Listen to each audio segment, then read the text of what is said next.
پھر اس کے بعد 10ویں چیز حرام کاموں سے اجتناب. حرام کام کون سے ہیں؟ جن کو اللہ نے کرنے کی اجازت نہیں دی، ان سے بچنا چاہیے. کیونکہ اگر ہم ایک طرف اچھے کام کر رہے ہیں اور دوسری طرف کچھ گناہ کے کام کرتے جا رہے ہیں تو کہیں ایسا نہ ہو کہ یہ حرام اتنا زیادہ ہو جائے کہ وہ حلال کو بھی ڈبو دے.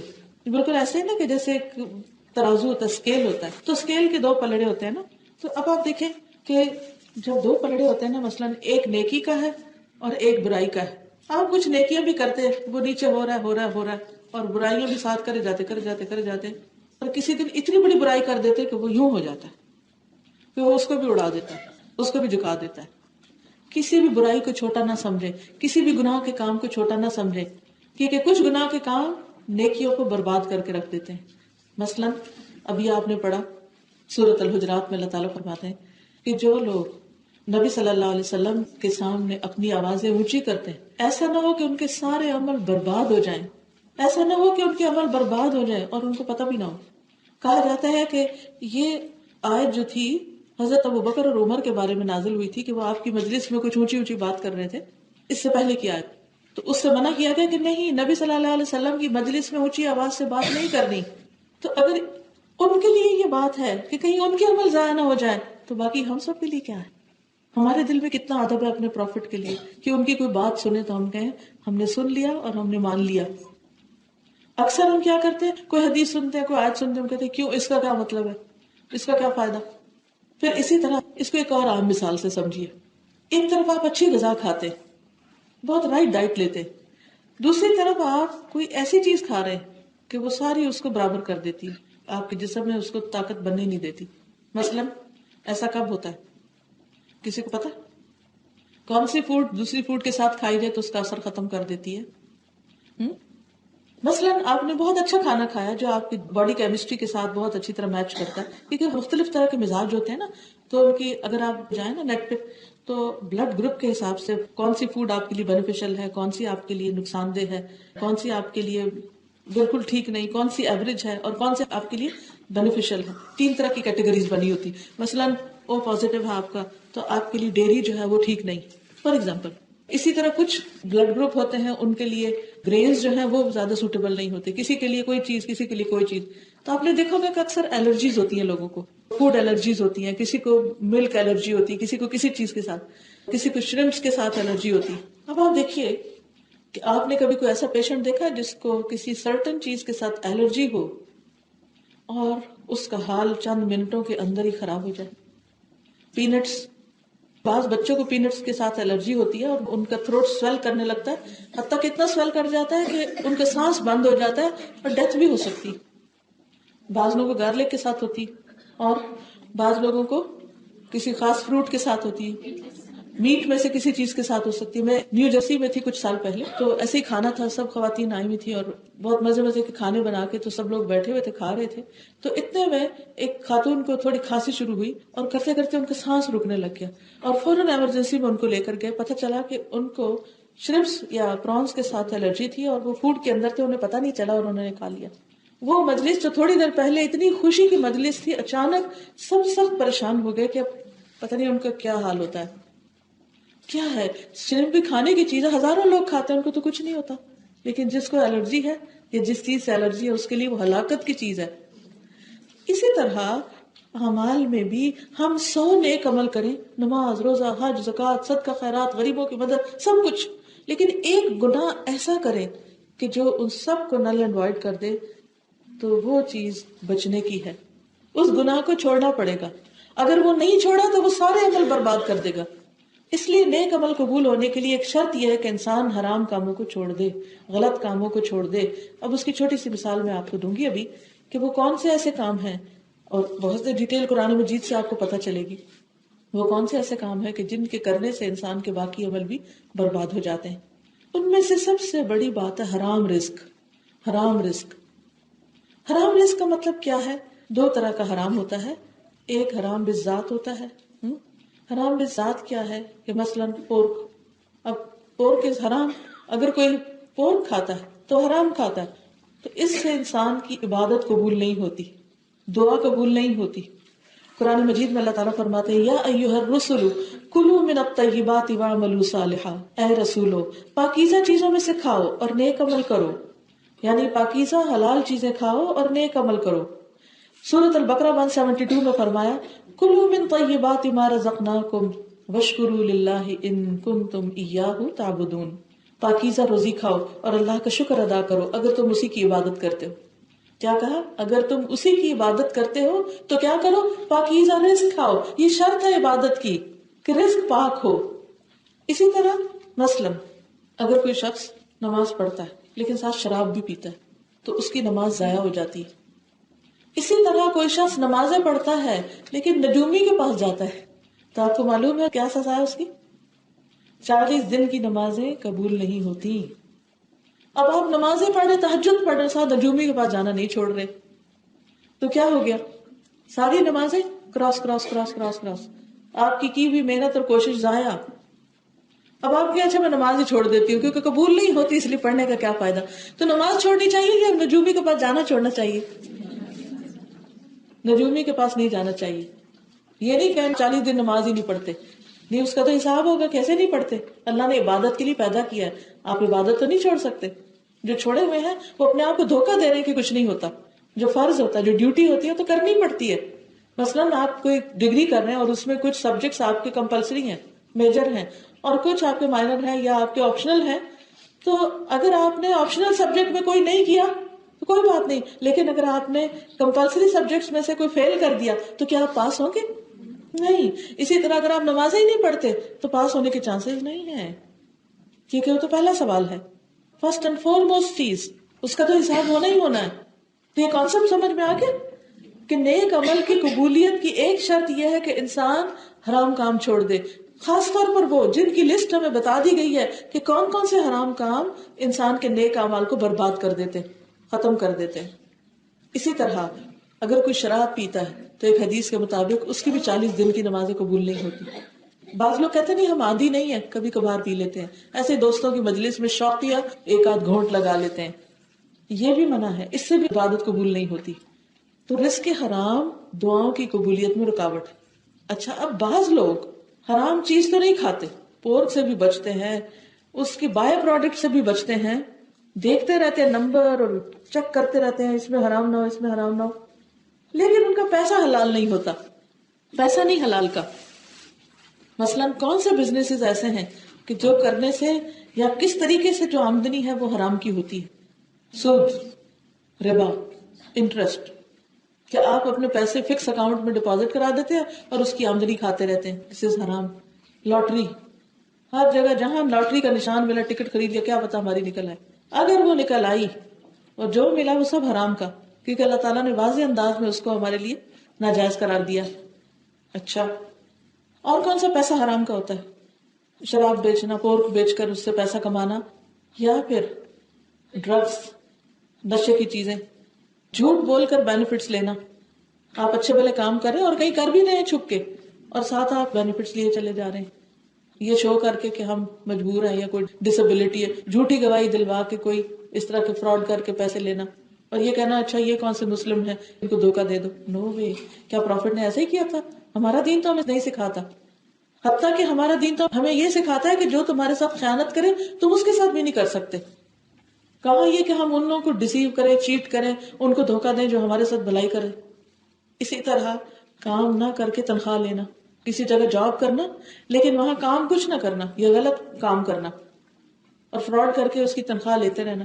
مثلاً بینیفٹس مل رہے ہیں، خود کہیں سے اور ملک چلے جانا اور پیچھے سے نام نہیں کٹانا، جبکہ پتا ہو کہ لا ہمیں اجازت نہیں دیتا کہ ہم کہیں اور ہوں اور پھر بھی پیسے لیتے رہیں۔ جی، ایکسیڈنٹ کلیم کر کے، فائر کر کے کلیم کرتے ہیں، اور دھوکے سے، جھوٹ سے، فراڈ سے آمدنی بناتے ہیں، یہ حرام پیسے ہو جاتے ہیں، ان سے پھر عبادت نہیں قبول ہوتی۔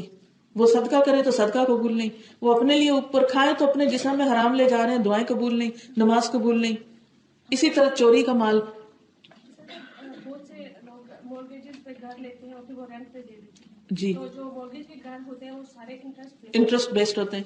پھر اسی طرح آپ دیکھیے کہ اس میں یتیم کا مال ہڑپ کر جانا، کسی کے ماں باپ فوت ہو گئے تو ان کا سامان پڑا، بچوں بیچاروں کو خبر ہی نہیں کہ ماں باپ کیا چھوڑ گئے، اب وہ بعد میں چیزیں کھول رہے ہیں، کہیں سے جیولری نکل رہی، وہ جلدی سے بیگ میں ڈالیں، کسی کو کیا پتا۔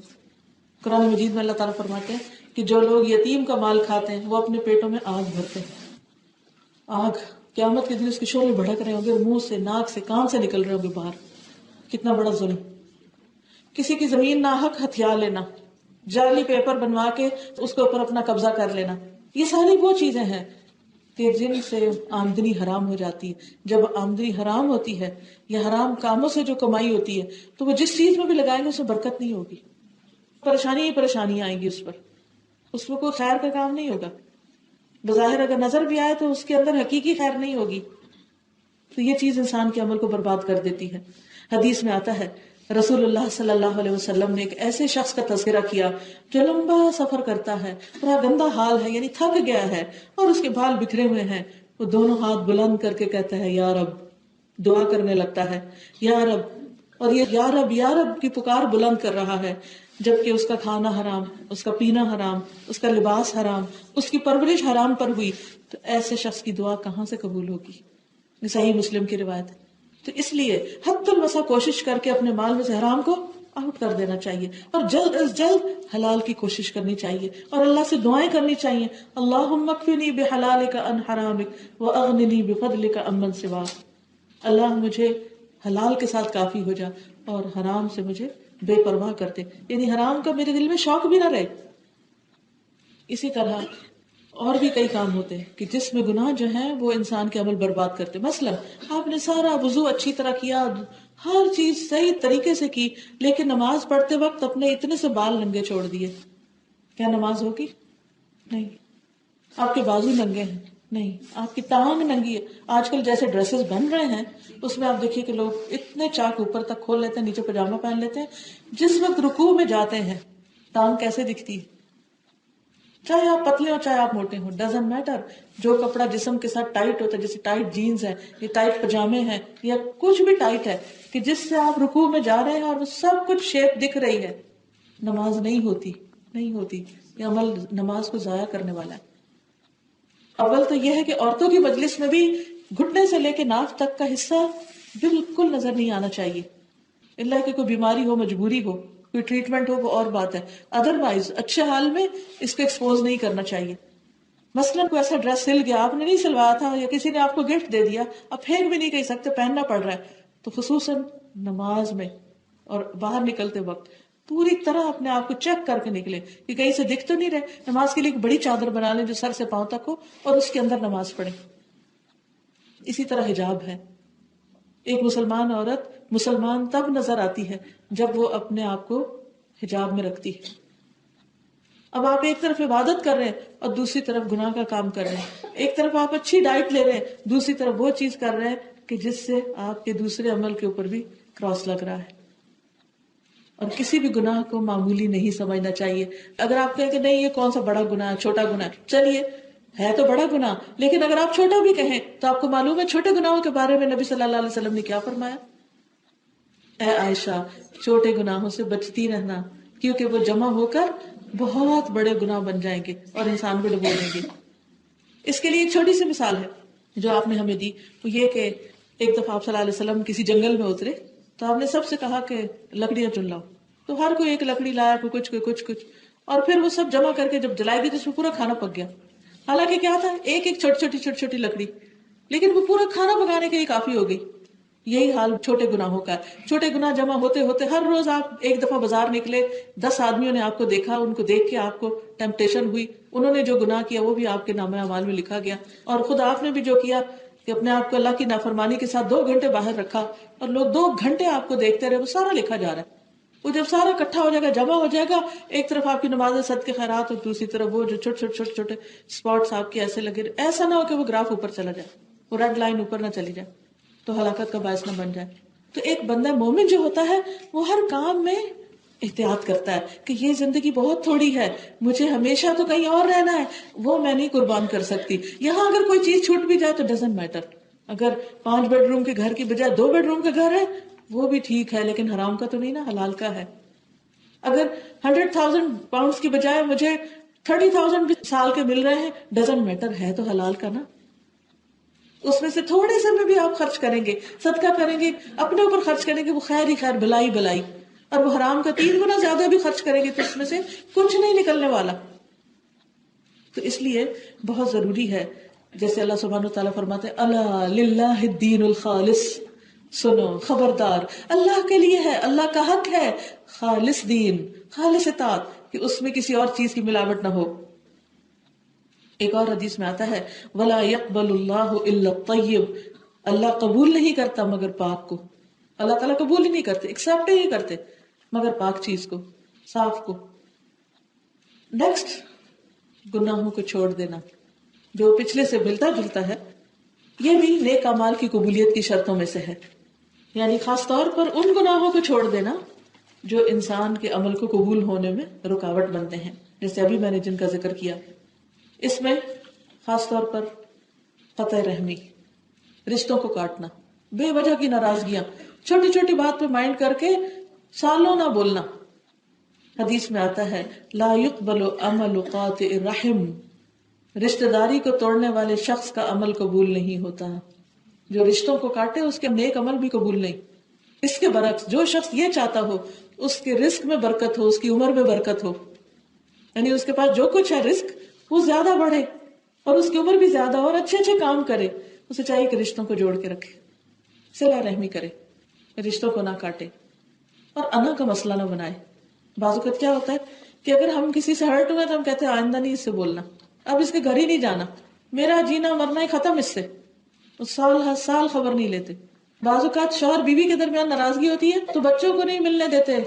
ٹھیک ہے، کچھ وقت ایسا ہوتا ہے، کچھ وجوہات، کچھ ریزنز ایسی ہو سکتی ہیں کہ جن کی وجہ سے آپ ان کو الگ رکھتے ہیں، لیکن آپ کی نیت میں یہ نہیں ہوتا کہ میں نے اس کو ناراضگی کی وجہ سے باپ کی شکل نہیں دیکھنے دینی کیونکہ میں اس کے باپ سے ناراض ہوں. نہیں، یہ وجہ نہیں. یہ ہو سکتا ہے کہ اس کا بیڈ انفلوئنس نہ ہو، اس وجہ سے آپ نے بچا کے رکھا ہوا تو وہ ایک اور نیت ہے. لیکن اگر آپ کو یہ ڈر نہیں ہے، صرف یہ تھا کہ آپ کے پرسنل اختلافات ہیں اور آپ کہتے ہیں بچے میرے ہی بن جائیں اور میں ان کو شکل نہ دیکھنے دوں دوسرے رشتے دار کی، تو یہ غلط ہے. کیونکہ بچوں کا حق ہے نا، ان کا خون کا رشتہ ہے، وہ ان کا باپ ہے. اللہ یہ کہ وہ ایسے حرام کام کرے، غلط کام کرے جس میں آپ کے بچوں کی آخرت کی فکر ہو، اس صورت میں آپ ان کو الگ کر سکتے ہیں. تو اس لیے بہت ضروری ہے کہ ہم سب حرام کاموں کو، گناہوں کے کاموں کو چھوڑ دیں. پھر اسی طرح کچھ اور کام بھی ہیں کہ جو انسان کے لیے نیک عمل میں رکاوٹ بنتے ہیں. اس میں خاص طور پر کسی مجرم کو پناہ دینا. حدیث میں آتا ہے، بخاری اور مسلم کی روایت ہے، جو شخص کسی مجرم کو پناہ دے نہ اس کی نفل نماز قبول نہ فرض قبول. ٹھیک ہے نا، نہ اس کا فرض قبول نہ نفل قبول. مثلا آپ کو پتا ہے کہ کوئی شخص قاتل ہے، کوئی شخص چور ہے اور وہ چوری کر کے ڈاکہ ڈال کے، اور آپ کو واضح پتا ہے وہ گورنمنٹ سے بھاگا ہوا، فرار حاصل کیا ہوا اس نے، اور آپ اس کو پروٹیکشن دے رہے ہیں کہ ٹھیک ہے تم ہمارے پاس رہ لو. مثلا کسی شخص نے 10 لوگوں کو قتل کیا اور اس کے بعد بھاگ کے آپ کے پاس آ کے چھپ گیا. آپ کہتے ہیں کہ اچھا ہم کیا کریں، اب رشتے دار ہے نا، بیٹا ہے، بھائی ہے، فلاں ہے، اگر ہم نہیں بچائیں گے تو کون بچائے گا، اب ہمارا فرض بنتا ہے. خاندانی وجوہات کی بنا پر آپ اس مجرم کو سزا نہیں ہونے دیتے تو اس کا نقصان کیا ہے؟ آپ کے اپنے عمل قابل قبول نہیں رہیں گے. ظلم پر تعاون نہیں کرنا، غلط کام کرنے والے کا ساتھ نہیں دینا. اگر کسی نے کسی کا حق مارا، مثلا آپ کو پتا ہے کہ آپ کا کوئی قریبی شخص چوری کرتا ہے، وہ چوری کر کے پیسہ آپ کے پاس لا کے جمع کراتا ہے کہ آپ حفاظت سے رکھیں، پھر چوری کر کے اور لے آتا ہے، پناہ دے رہے ہیں نا آپ اس کو چوری پہ انکریج کر رہے ہیں، تو آپ بھی مجرم شمار ہوں گے. تو آپ کی نمازیں روزے کام نہیں آئیں گے کیونکہ آپ ایک بہت غلط کام کو سپورٹ کر رہے ہیں. ایک مومن کا فرض کیا ہے کہ جب اس کے سامنے کوئی شخص برا کام کر رہا ہو تو وہ کہے بھی میں تمہارے ساتھ نہیں دے سکتا، چاہے اپنی اولاد کیوں نہ ہو. نیکی میں تو دوسروں کے ساتھ تعاون کریں. قرآن مجید میں آتا ہے تعاونوا علی البر والتقوی ولا تعاونوا علی الاثم والعدوان. نیکی اور تقوی کے کاموں میں ایک دوسرے سے تعاون کرو، ایک دوسرے کی مدد کرو، لیکن گناہ اور زیادتی کے کاموں میں ایک دوسرے کے سپورٹر مت بنو کیونکہ اس میں آپ کا بھی حصہ پڑ جائے گا. دیکھیے اتنی کلیئر انسٹرکشنز ہیں ہمارے دین میں. مثلا اگر کوئی شخص نیکی کے کام میں کسی کو سپورٹ کرتا ہے، اس کا ساتھ دیتا ہے، اس کو مدد دیتا ہے، تو کرنے والے کو بھی ثواب ہوگا اور جو مدد دے رہا ہے اس کو بھی ہوگا. مثلا اس کو چھوٹی سی مثال سے سمجھیں کہ یہاں آج آپ خود آئے، جب آپ کو پتا چلا تو آپ نے سوچا اچھا میں اپنی دوست کو بھی بتا دوں، وہ بھی آ جائے. ایک نیکی کا کام ہے، خیر کا کام ہے، اچھی باتیں سنیں گے، آپس میں سب مل کے ایک اچھا کام کریں گے، تو میں اکیلی کیوں جاؤں، چلو میں تھوڑی تکلیف اٹھا کے اس کو پک کر کے لے جاتی ہوں. ہو سکتا ہے وہ دوست آپ سے بھی نیکیوں میں آگے نکل جائے. ہو سکتا ہے کہ آپ کے اپنے عمل اتنے نہ ہوں، لیکن آپ نے جو اس کو راہ لگایا، اس کو اللہ سے جوڑا، اس کو خیر کی طرف بلایا، اس کے عمل جو ہے اس کو ملنے کے ساتھ ساتھ آپ کو جو بیچ میں حصہ مل رہا ہے وہ پروفٹ آپ کے اپنے اعمال پہ بھاری ہو جائے اور وہ آپ کی نجات اور بخشش کا ذریعہ بن جائے. اس لیے خیر اور بھلائی کی بات، کوئی اچھی چیز، اس میں بخل نہیں کرنا چاہیے. مثلاً آپ نے خود کوئی کیسٹ سنی، سی ڈی سنی، اور آپ کے دل میں اللہ کی محبت جاگ اٹھی. اب آپ خود کوشش کرتے ہیں کہ دوسروں کو کہیں بھی تم بھی اللہ سے محبت کرو، لیکن ان کو سمجھ ہی نہیں آتی، کیونکہ ہر شخص کا اپنا اپنا طریقہ ہوتا ہے نا. اب وہی چیز آپ اس کو دے دیتے، بہن تم بھی یہ سن لو، وہ بھی سن لیتی ہے، اس کے دل میں آپ سے بھی زیادہ محبت پیدا ہو جاتی ہے اللہ کی. ثواب کس کو جائے گا سارا؟ وہ اللہ کی محبت میں جو جو کام کرے گی اس سارے کا اجر آپ کو ملے گا، کیونکہ آپ خود بھی کر رہے ہیں اور آپ اسے بھی کروا رہے ہیں. اب دیکھیے ہم سب اگر آج یہاں آئے ہیں تو کسی کے کہنے سے آئے نا، کسی کے انویٹیشن سے آئے ہیں. مثلا میں یہاں ایسے تھوڑی آ گئی، کسی نے مجھے بلایا تو میں آئی ہوں نا. تو جس نے بلایا، انتظام کیا، اس کے لیے ان سب لوگوں کا اجر ہے جو بھی ان کے کہنے پہ یہاں آئے. تو بعض اوقات تھوڑی سی نیکی کا کام ہوتا ہے، تھوڑی سی ایفرٹ لگاتے ہیں، لیکن اس کا اجر ملٹی پلائی ہو جاتا ہے اتنا کہ انسان سوچ بھی نہیں سکتا. لیکن بہت دفعہ ہم سستی کرتے ہیں، ہم کہتے ہیں اچھا پھر سے کبھی، اچھا ہو جائے گا. وہ شیطان ہمیں روکتا ہے نا، سستی کرواتا ہے. مثلا اذان ہوگی، آپ نماز پڑھنے لگے تو آپ دوسروں کو بھی یاد دلا دیتے بھائی اذان کا ٹائم ہو گیا، آ جاؤ نماز پڑھیں. کیونکہ کئی دفعہ ایسا ہوتا ہے جیسے مغرب ہو جاتی ہے نا، تو اتنی تیزی سے ٹائم یہاں چینج ہوتا ہے کہ وہ انسان کہتے ہیں اچھا 6:15. یہ نہیں ایک دن 6:15 ہے تو اگلے دن بھی 15 ہی ہوگا، اگلے دن 13 ہو چکا ہوگا، اور 2 دن اگر آپ نے خیال نہیں کیا تو وہ ہو سکتا ہے 6:10 ہو چکا ہو.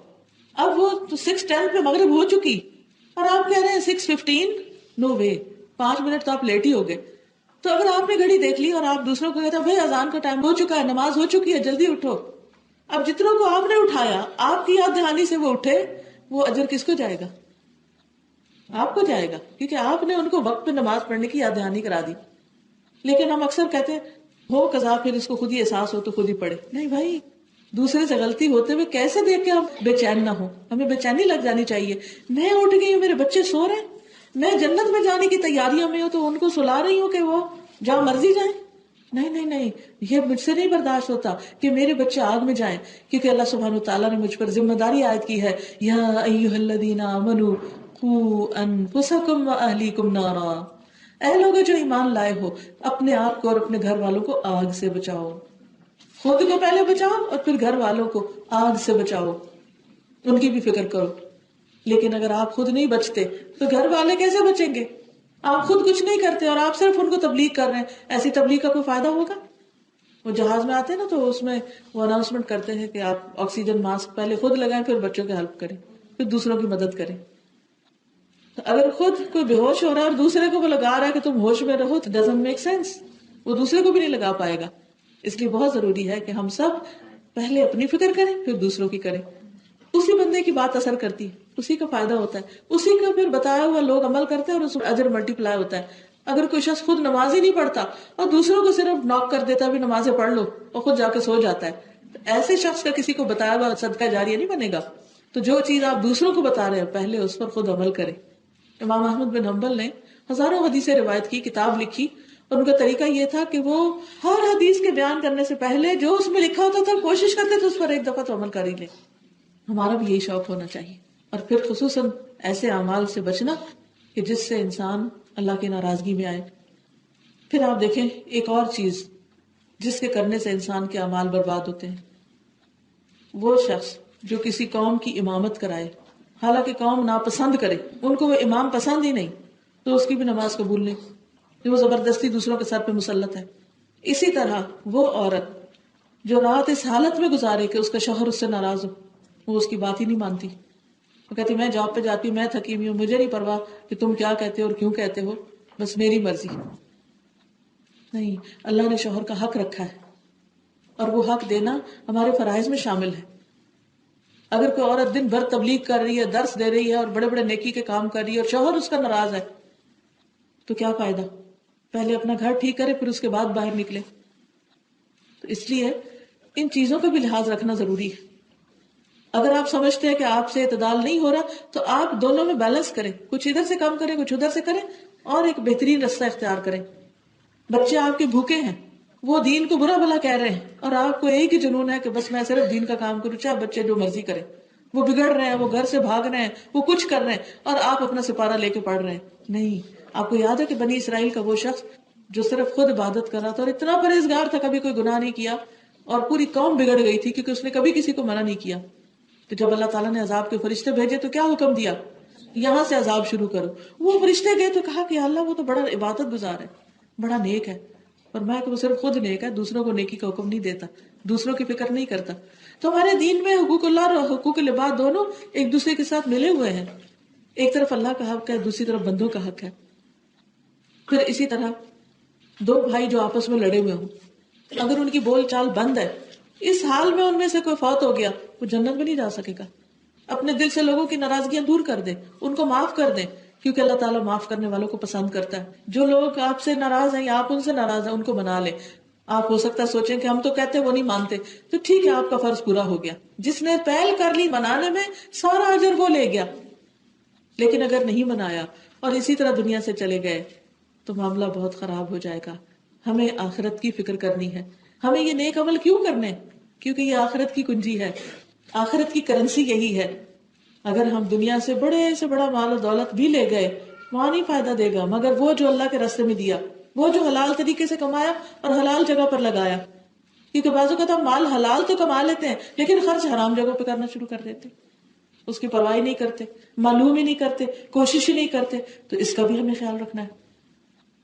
تو عزیز بہنوں, آج کی اس گفتگو کے اختتام پر میں پھر اپنے آپ کو اور آپ سب کو یاد دہانی کراتی ہوں کہ اگر ہم واقعی اپنے انجام اور ہمیشہ کے انجام کے بارے میں سنجیدہ ہیں تو ہمارے لیے بہت ضروری ہے کہ ہم معلوم کریں کہ کون سی چیزیں ہمیں فائدہ دینے والی ہیں اور کون سی چیزیں ہمارے لیے نقصان دہ ہیں.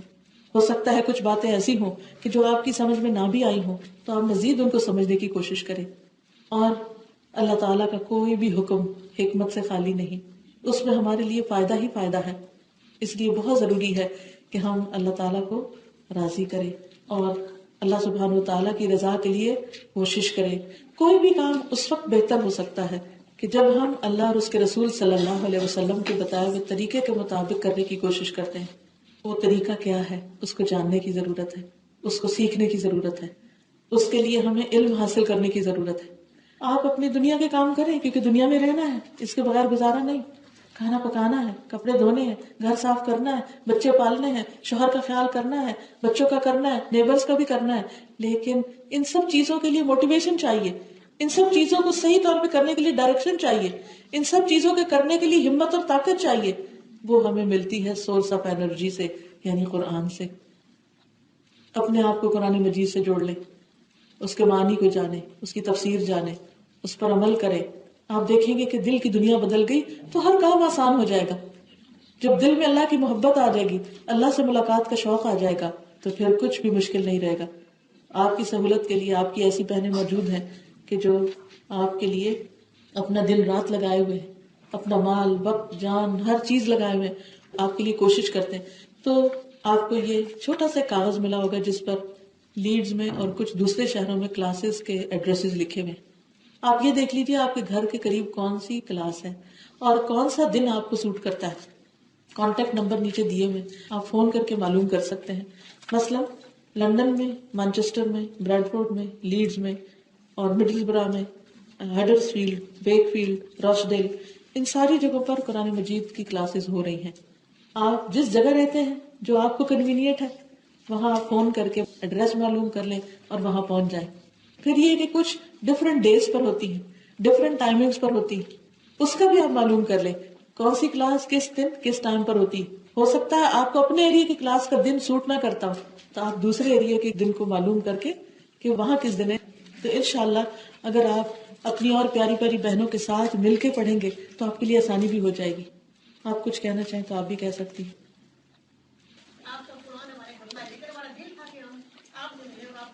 اوکے, اس میں یہ ہے کہ آپ مجھے کسی ذاتی وجہ سے تو نہیں جانتے نا، دین کے لیے جانتے ہیں. جو شخص دین کے لیے، اللہ کی محبت میں کسی کی ملاقات کے لیے جاتا ہے اس کے لیے بہت بڑا اجر ہے.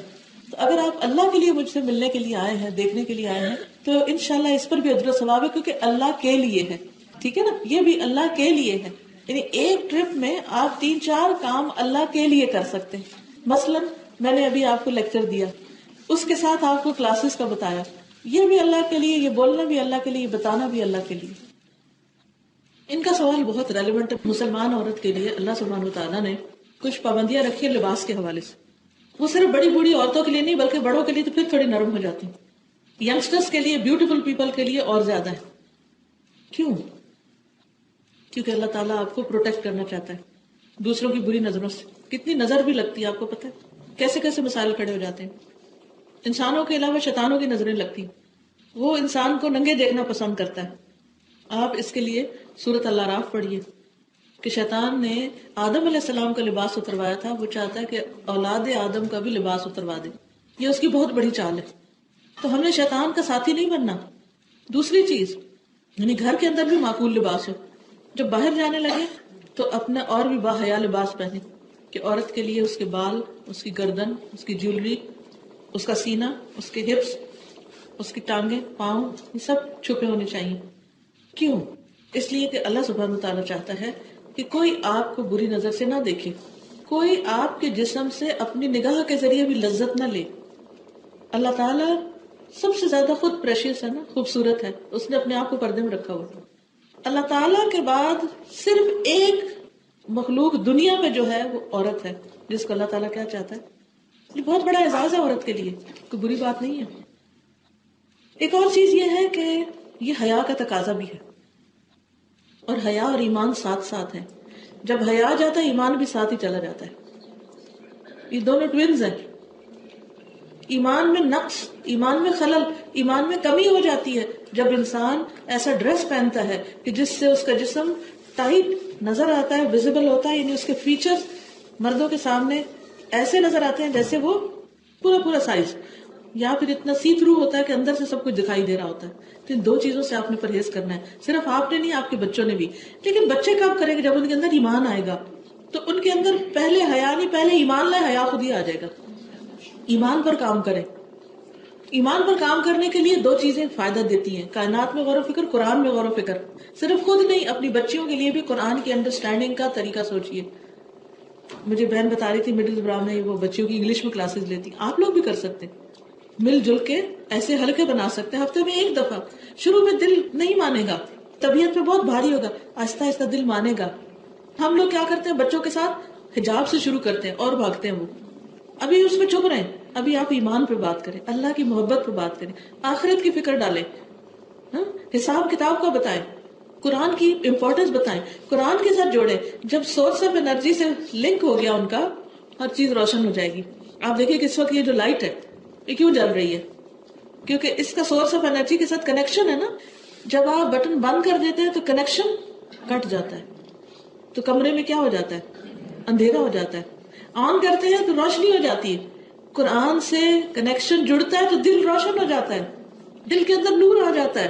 اس نور میں چیزیں بالکل نظر آنے لگتی، کیا کالا ہے، کیا سفید ہے، کیا جائز ہے، کیا ناجائز ہے، کیا حلال ہے، کیا حرام ہے.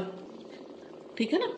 لیکن اگر ہم قرآن نہیں پڑھتے، ہمارا کنیکشن ٹوٹا ہوا ہے قرآن سے، تو کیا ہوگا؟ دل میں روشنی، اندھیرا. جب اندھیرا ہوگا تو پتہ نہیں چلے گا کیا صحیح ہے کیا غلط ہے. جب آپ کے کمرے میں لائٹ آف ہوتی ہے، آپ واش روم جاتے ہوئے لائٹ آن کرتے ہیں؟ کیوں کرتے ہیں؟ روز جاتے ہیں نا، اندازے سے ہی چلے جائیں نا. گھر سے باہر نکلتے ہیں، یہاں آنے کے لیے نقشہ دیکھا تھا، بھائی اندازے سے ہی چلے جاتے ہیں. دین کے معاملے میں اندازے سے ہی کام کر رہے ہیں. یہ بھی ٹھیک ہوگا، وہ بھی ٹھیک ہوگا، نہیں بھائی یہ بھی اور وہ بھی نہیں، ایک ہی چیز ٹھیک ہے. وہ کون سی ہے ٹھیک، اس کو تلاش کریں. اس تلاش کے لیے روشنی چاہیے، روشنی کے لیے سورس آف انرجی سے کنیکشن چاہیے. وہ کنیکشن بحال کر لیں تھوڑا تھوڑا تھوڑا کر کے. انشاءاللہ آپ کو بہت کچھ پتا چلے گا. اور سب سے بڑی بات صرف پتا چلنا نہیں، موٹیویشن ملے گی. ایک سنی ڈے اور ایک کلاؤڈی ڈے میں فرق ہوتا ہے. سنی ڈے میں کیسا دل ہوتا ہے آپ کا؟ روشن. کام کو زیادہ دل چاہتا ہے. How do you feel? Active. ایک عجیب سی چیز ہوتی ہے نا. اور every day clouds clouds clouds clouds, بارش بارش بارش. اگرچہ بارش کے بھی فائدے ہیں لیکن ایک تھوڑی دیر تو اچھی لگتی ہے، مگر زیادہ اگر بارش رہے اور کبھی کبھار سورج نکلے تو لوگ ڈپریشن میں مبتلا ہو جاتے ہیں. اس لیے اگر ہفتے میں 6 دن کلاؤڈز میں ہے تو 7ویں دن تو سورج نکلنا چاہیے نا، تو آپ خوش ہو جائیں گے. 6 دن نہیں پڑھا، نہیں کلاس میں گئے، 7ویں دن تو چلے جائیں نا. اور آپ میں سے ہر اس بہن کو جو یہاں بیٹھی ہے اور وہ قرآن جانتی ہے اور وہ کلاس ارینج کر سکتی ہے، یا آپ اپنے گھر کو آفر کریں کہ اس کے اندر ایک حلقہ بن جائے، یا آپ خود اس کو ہولڈ کرنے والے بنے، آرگنائز کرنے والے بنے، مددگار بنے، یا جو لوگ کر رہے ہیں ان کو آپ سکھائیں. میرا ارادہ ہے انشاءاللہ تعالی کہ میں ایک قرآن مجید یہاں ترجمے کے ساتھ پڑھاؤں. ٹھیک ہے، لیڈز میں نہیں کہہ رہی، میں برٹش میں کہہ رہی ہوں. ٹھیک ہے، اچھا ابھی میں نے فائنل نہیں کیا لیکن میرا ارادہ، میں اللہ سے دعا کر رہی ہوں کہ اللہ مجھے صحیح رستہ دکھائے کہ میری زندگی ضائع ہونے سے بچے. رائٹ. اب اگر میں اس کو شروع کرتی ہوں تو آپ اس سے کس طرح فائدہ اٹھا سکتے ہیں؟ ہر کوئی تو پہنچ نہیں سکتا نا، لیکن آپ گھر بیٹھ کے انٹرنیٹ سے بھی سن سکتے ہیں. انٹرنیٹ سے سننے کے لیے آپ کو طریقہ آنا چاہیے کہ کمپیوٹر پر کس جگہ جاتے ہیں کہ جہاں سے یہ جو میں اس وقت بول رہی ہوں کئی لوگ گھر بیٹھ کے سن رہے ہیں. وہ یہاں نہیں آ سکے کیونکہ ان کے بچے چھوٹے ہیں، یا وہ دوسرے شہر یا دوسرے ملک میں رہتے ہیں، وہاں سے یہاں نہیں آ سکتے اس وقت. لیکن جو آپ سن رہے ہیں وہی چیز وہ وہاں بیٹھے سن رہے ہیں. آپ بھی یہ کر سکتے ہیں کہ میں کہیں بھی اگر پڑھاتی ہوں تو آپ کیا کر سکتے ہیں، وہاں بیٹھ کے سن سکتے ہیں، وہاں آ کے رہ سکتے ہیں، وہاں آ کے رہ کے پڑھ سکتے ہیں. لیکن اس کے لیے آپ کو تھوڑی قربانی کرنی پڑے گی، وقت نکالنا پڑے گا، کمٹمنٹ کرنی پڑے گی، سنجیدگی اختیار کرنی پڑے گی، اور تھوڑی سی ٹیکنالوجی سیکھنی پڑے گی کہ نہیں آ سکتے تو گھر میں بیٹھ کے بھی سن لیں. تو اس لیے بہت ضروری ہے کہ ہم سورس آف انرجی کے ساتھ جڑ جائیں اور اس زندگی سے فائدہ اٹھا لیں، علم حاصل کرنے کی نیت کر لیں. باقی اللہ کو جو منظور ہوگا اللہ تعالیٰ اسباب پیدا کر دے گا. اللہ تعالیٰ نیت کے مطابق دیتا ہے نا، کہ جس کے اندر چاہت ہوگی، نیت ہوگی، اللہ اس کے لیے رستے کھول دے گا. معلوم نہیں کس کس کی دعا مجھے یہاں لائی، میں تو اتنی مصروف تھی کہ مجھے ہوش نہیں تھا کہ میں کہیں نکلوں. لیکن اگر اللہ تعالیٰ مجھے یہاں لے آیا اور کچھ کرنا ہے تو پھر آپ لوگوں کا فرض بنتا ہے کہ اس موقع سے فائدہ اٹھائیں. ٹھیک ہے نا، انشاءاللہ تعالیٰ. جی یہ استاد کوشچن آیا ہے، انہوں نے کہا ہے کہ ایک تو یہاں جو نئی نئی چیزیں شروع ہوئی ہیں، جیسے پہلے ویلنٹائن اور برتھ ڈیز تھی، تو اب نئی چیز جو شروع ہوئی ہے بیبی شاورز. بیبی شاورز ہوتا ہے کہ بیکورڈ ہیں آپ لوگ. اور فیس بک، ان دو چیزوں میں تھوڑی سی روشنی پلیز ڈالیے. دیکھیے، کوئی بھی چیز دو وجوہات سے صحیح یا غلط ہوتی. ایک تو وہی ہے کہ اس کے طریقہ کیا ہے، اور دوسرا یہ ہے کہ اس کے پیچھے مقصد کیا ہے، اس کا استعمال کیا ہے. مثلا فیس بک ہے، میں بھی فیس بک پہ جاتی ہوں. اگر آپ دیکھیں تو فیس بک پہ میں کیا پوسٹ کرتی ہوں، اس میں میری آپ کو کوئی تصویر نہیں ملے گی. میری فیس بک پہ میری کوئی تصویر نہیں ہے، کیونکہ مجھے اپنے آپ کو پروجیکٹ نہیں کرنا. میری فیس بک پہ کائنات سے متعلق خوبصورت کیلی گرافی اور ایسی تصویریں ہیں کہ جس سے آپ کا اللہ کے اوپر ایمان بڑھے، اللہ کی محبت بڑھے. کیونکہ دیٹ از مائی نیت کہ جو لوگ فیس بک پہ فارغ بیٹھے رہتے ہیں، اگر وہ کسی وقت فرحت ہاشمی پہ آ جائیں تو ان کو اللہ کی محبت مل جائے. کیونکہ this is the whole purpose of my life, کہ کنیکٹنگ پیپل ود اللہ سبحانہ وتعالیٰ. اب اس میں لیکچر کا بھی بعض اوقات لنک ہوتا ہے، حدیث ہوتی ہے، ترجمہ ہوتا ہے، اور خوبصورت کوئی پکچر ہوتی ہے. کبھی وہ کیلی گرافی ہوتی ہے، کبھی وہ کوئی سٹارز ہوتے ہیں، کبھی وہ کوئی صحرا، کبھی سمندر، کبھی کوئی اور اس طرح کی چیز، یا کوئی چھوٹے ویڈیو کلپ جس سے کوئی لیسن مل رہا ہو. تو اب ایک شخص ہے وہ کیا کرتا ہے کہ اللہ سے جوڑنے کے لیے فیس بک کو استعمال کر رہا ہے. دوسرا، میں بور ہو رہی ہوں، وہ جا کے فیس بک پہ لکھ دیتا. ہو کیا آپ بور ہو رہی ہیں، نہیں ہو رہی ہیں، اس سے کسی کو کیا فائدہ ہوگا؟ اپنا بھی وقت برباد کیا اور دوسروں کا بھی. ہسبینڈ نے کوئی گفٹ دیا، اس کی تصویر اتار کے فیس بک پہ ڈالی، پتہ نہیں دیا کہ نہیں، فیس نہیں فیک بک ہو گئی اگر جھوٹ اور دھوکا ہے تو. پھر اسی طرح شادی کی تصویر پوری دنیا کو دکھا رہے ہیں بیٹھ کے. واٹ از دس؟ میں غمگین ہوں، وہ باتیں کر رہی ہوں، میں خوش ہوں، میں وہ باتیں کر رہی ہوں. میری ذات سے کسی کو کیا انٹرسٹ؟ میرے غم میرے ہیں، اور انما اشکو بثی وحزنی الی اللہ. میں اپنے غموں کی فریاد اللہ سے کرتی ہوں، پوری دنیا کے سامنے والا کرنے کی کیا ضرورت ہے؟ تو فیس بک کا غلط استعمال اور پرسنل لائف کو ایکسپوز کرنا، ہر درجے کا وقت ضائع کرنا، اس سے بچنا چاہیے. ہاں اگر کوئی بامقصد کام ہے تو اس میں کوئی حرج نہیں ہے.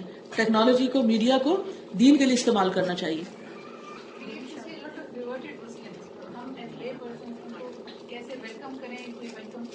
سب سے پہلے ان کے حالات جانیں کہ ان کو کیا چاہیے، پھر اس کے مطابق ان کی ہیلپ کریں. ٹھیک ہے نا، ایز پر نیڈ، سچویشنل. دوسری چیز، کسی نے بیبی شاور کہا تھا.